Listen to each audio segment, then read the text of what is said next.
काय रे, त्याचं घर, त्याची गाडी, त्याचं यश बघून तुला स्वतःचं आयुष्य भिकारी वाटायला लागले?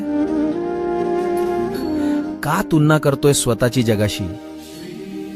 लक्षात ठेव, सूर्य आणि चंद्र दोघेही चमकतात, पण आपापल्या वेळी.